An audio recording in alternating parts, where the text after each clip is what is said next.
The Berenstain Bears Long, Long Ago by Mike Berenstain. Brother, sister, and Honey were playing buried treasure. Dig here, said sister.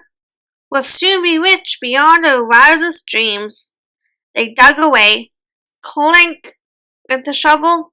We found something, said the cubs. Buried treasure. They dug it up, but it turned out to be just an old toy truck. Hey, said Brother, surprised. This is mine. I lost it a long time ago. The cubs dug some more. Clink went the shovel. More treasure, said sister. It turned out to be an old plastic bowl. Mama must have lost this on a backyard picnic, said Brother. They dug some more. Clink went the shovel. It was a rusty old hammer. Papa must have dropped this when he was fixing something, said Brother. The cubs showed the finds to Mama and Papa. Very interesting, said Papa. I was reading in the newspaper that Professor Actual Factual is digging up things from the past near his museum. The cubs were curious. Can we go and see? They asked. Mama and Papa were happy to take the cubs to the museum. When they arrived, they saw the professor and his helpers digging in the earth nearby. Hello, bear family, said the professor. Have you come to see what we're up to? Yes, Professor, said Mama, and explained about the cubs' backyard finds.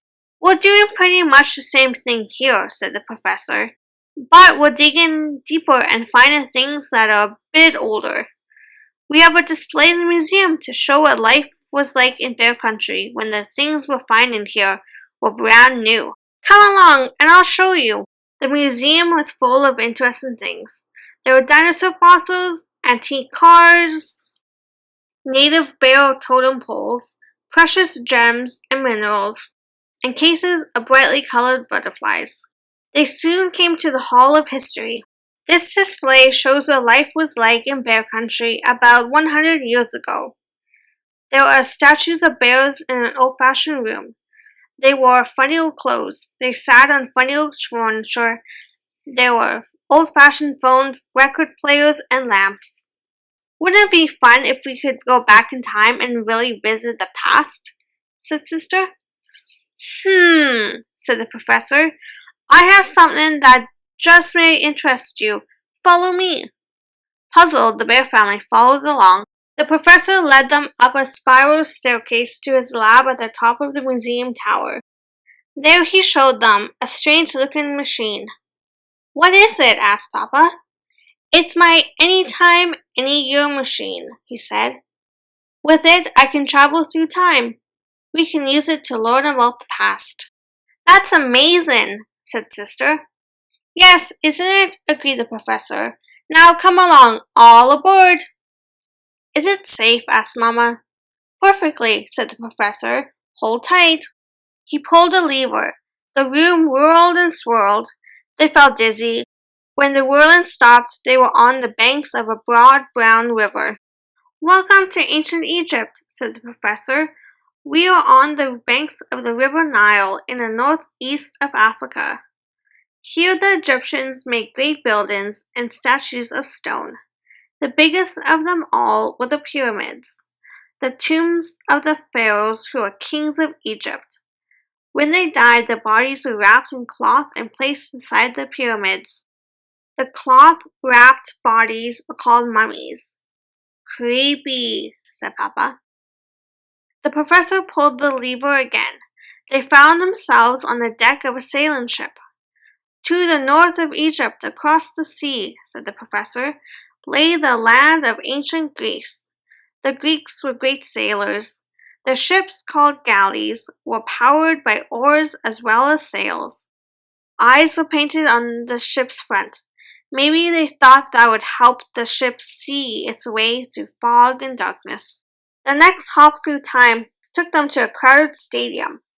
Greece, Egypt, and many other lands were conquered by Rome, explained the professor.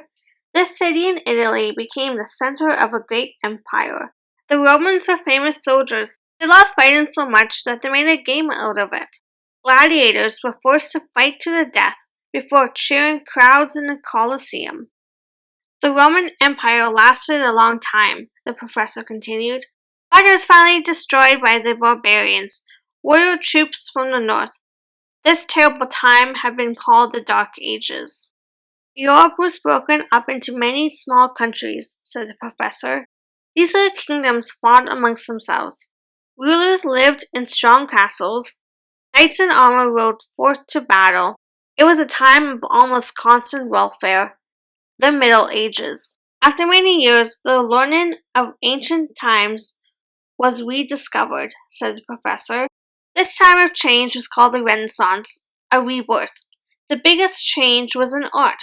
Artists began to create paintings that looked like the real world around them. Soon ships sailed across the sea and reached the Americas, the professor went on. No one in Europe knew about this vast new world.